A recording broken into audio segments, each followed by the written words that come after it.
Hai, Assalamualaikum semua. Anda bersama saya Alto Kenji dalam Top and Speed Channel.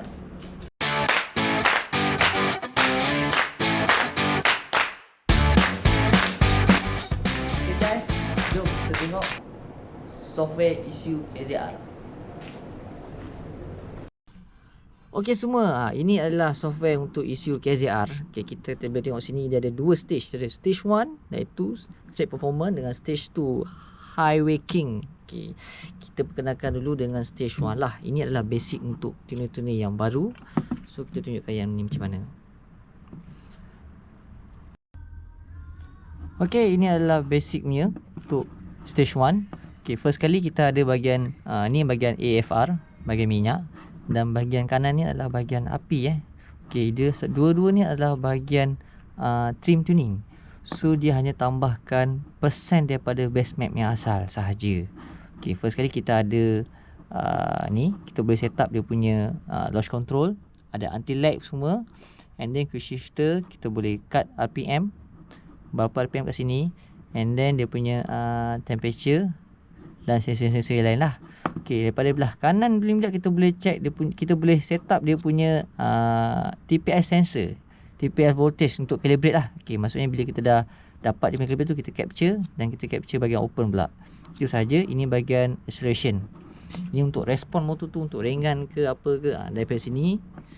Dan kita ada boleh setting juga dia punya fan coolant, iaitu untuk kipas tu waktu bila dia nak buka, waktu bila nak tutup. Okey, itu sahaja yang ada dekat stage 1 punya tuning. So jadi kita akan tunjukkan pula macam mana stage 2 punya pula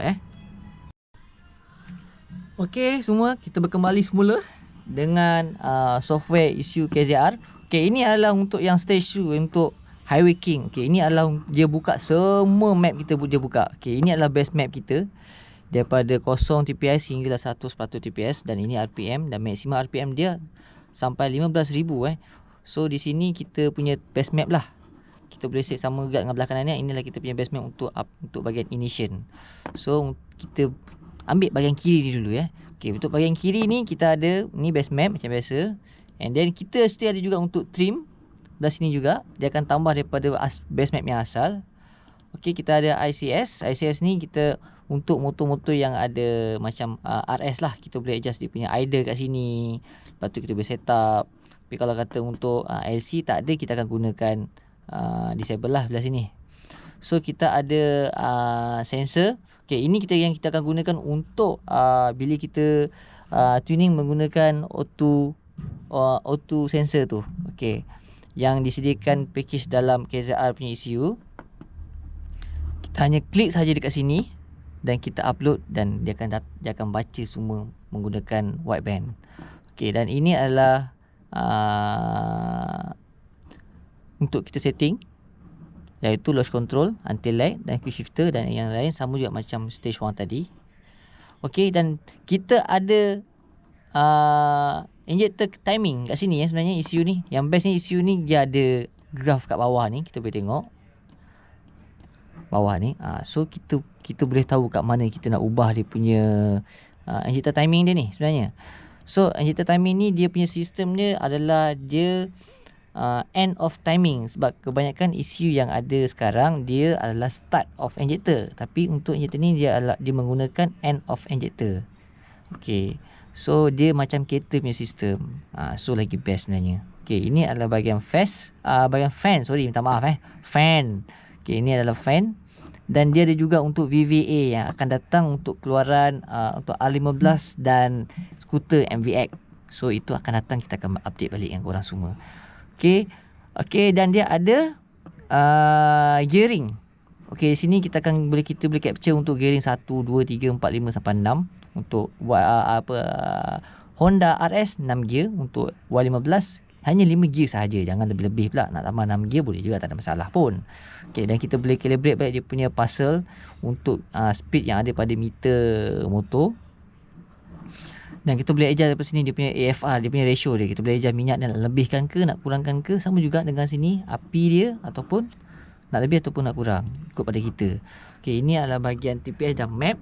Macam biasa kita perlukan calibrate balik dia punya TPS voltage pada awal-awal sebelum kita start tuning. Daripada ni untuk kosong, untuk tutup total yang tutup, dan ini untuk total yang dah buka. Dan lupa kita capture, lepas kita capture kita kena upload, jangan lupa. Okey, ni untuk acceleration. Dia ada acceleration ni untuk respon motor tu, nak kasih dia cepat ke lambat ke daripada sini. Okey, dan sini adalah basic untuk map voltage. Kita boleh enable ataupun disable. Okey, ni kita enable, dan kalau kita nak disable kita off je benda ni. Okey, ini adalah voltage yang dia dah bagi. So kita boleh ubah kalau kita gunakan voltage TPS yang lain. Okey, untuk isu-isu yang lain, ada yang diorang akan buka file ni, iaitu dia akan baca crank offset. Tapi ada isu yang tak ada. So untuk yang ni ada, so kita boleh ubah. Sebab kadang-kadang isu crank offset ni perlu diubah kalau kata crank tu dah berubah. Macam selalunya akan guna pada abang-abang yang suka jet road tu kan. So crank offset ni memang dah berubah sebenarnya. So kita kena alter daripada sini menggunakan timing light, baru kita tahu berapa kita nak ubah dia. Okey, selepas kita dah habis sebelah kiri, kita tengok belah kanan. Okey, ini adalah bahagian ignition. Bahagian api sama juga. Dia boleh buka sampai 15,000 RPM. Dan ini bahagian trim. Dia ambil persen daripada base map yang asal. Okay, kita ada dwell time. Okay, dwell time ni adalah tujuan dia untuk memberi komen pada api berapa lama dia menghasilkan percikan api. Maksudnya dekat api plug tu berapa lama dia tembak. Adakah 12 milisecond ataupun 2 milisecond. Yang hujung ni dengan 12. Kita pandai adjust lah. Okay, yang ini adalah wideband FU AIF logger. Okay, ini tujuan dia adalah yang kita gunakan untuk O2 tadi, auto sensor tadi. Okay, daripada sini kita boleh tune dia punya minyak dekat base map yang asal sini. Maksudnya contohlah kita run dekat 1% RPM sini, so dia akan keluar dekat TPS kat sini, dia akan keluar sini berapa AFR dia. Contoh kalau kata AFR yang dia keluar sini adalah 13, dan kita nak target dengan dia tu adalah 12.5. Sebagai contoh, kita ejak kat sini 12.5. Okay, kita highlight satu bahagian, contoh satu bahagian, kita buka demo kat sini. So dia akan keluar macam ni. Okey, so sini ada 13, ada 12.5 kan. So kita highlight dia kat sini. Kita highlight kat sini, kita nak AFR tu 12.5. And ni kita tekan feedback. Automatic dia akan ubah dekat base map kita kat sini untuk dapatkan target dia 12.5. So kita akan run lagi sekali untuk dapatkan 12.5 tu. Dia akan jadi plus minus lah, antara 12.4 ke 12.6. Dia takkan dapat tepat 12.5. So itu yang buatkan kita senang sebenarnya. Benda ni yang bagusnya, dia memudahkan kita dan mencepatkan kita tuning. So kita boleh guna untuk orang-orang yang mana yang berada di luar pada bandar dan yang tak ada mesin dyno. So kita boleh gunakan ni untuk tuning atas jalan sahaja. Okay, ni adalah engine temperature. So daripada ni kita boleh setting dia punya bila temperature yang tinggi, kita boleh suka berapa minyak dia. Selalunya temperature tinggi, minyak dah akan kosong lah, dia tak akan ada tambah apa-apa tambahan. Selalunya kalau kata temperature rendah, dia akan tambahkan minyak dan sedikit ignition lah api, untuk supaya motor tu stable, supaya tak mati. Okey, itu saja. Yang lain, okey, ini adalah air temper, iaitu udara angin yang masuk dekat tutup body. So lepas itu pun dia main peranan juga dari combustion dia. Ini adalah formula yang dia dah bagi. So setiap formula yang dia bagi ni untuk isu-isu motor-motor RS ke Yamaha ke lain-lain. So bergantung, tapi selalunya diorang dah buat yang kilang keluarkan tu memang dah cantik dah. Cuma kita nak touch up dia sikit-sikit lah. Okay, ini adalah voltage.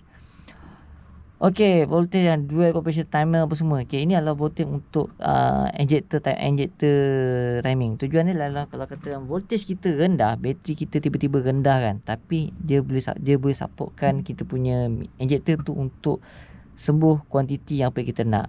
Sebab apa, kalau kata kita tak set up yang ni, bila minyak kurang, bila bateri dah low, minyak pun tembak tak betul. Tapi dengan ada yang ni, sukatan kita yang betul, bila minyak low pun, bateri low pun, minyak still cantik lagi ditembak. Ini tujuan dia, bagus dia. So ini kalau orang yang dah pakar-pakar tu, dia akan biasalah adab benda ni. Okey, dan dia ada biometry. Okey, biometry ni adalah tujuan dia dia ada sensor untuk tahu ketinggian paras air. So bila kita berada di tempat yang tinggi, dia akan calibrate balik minyak kita tu supaya dapat apa yang kita nak. Contohlah kalau kata AFR kita setting dekat tempat sekarang adalah 13. So bila kita naik dekat tempat yang tinggi, maybe minyak akan jadi lebih ataupun minyak akan jadi lebih. So motor akan nak mati tau. So bila kita ada benda ni yang kita ada ni, so dia akan stablekan balik minyak tu mengikut ketinggian dia. Dia akan stablekan balik. So motor kita tak mati, motor kita stable. RPM tu cantik je, 11 apa 1500 1600 kan. Kalau tak naik tempat tinggi, jatuh, mati. Itu yang nak gantung minyak sikit. Ini salah satunya yang ada dekat ECU ni. Selalunya benda ni yang ada dekat ECU yang berkos yang tinggi sebenarnya. Tapi untuk ECU ni kos dia rendah aja. So boleh dapat pada semua orang. Tapi dia ada spek-spek yang macam ni. So ini saja map dia yang kita ada. Pengenalan untuk software dia sebenarnya. So jika anda nak tahu lebih detail berkenaan dia punya software, anda boleh download di ECU KZR punya software. Benda ni open. Anda boleh, siapa-siapa orang pun boleh download, tak ada masalah. Okey, ini saja daripada saya. Bye bye.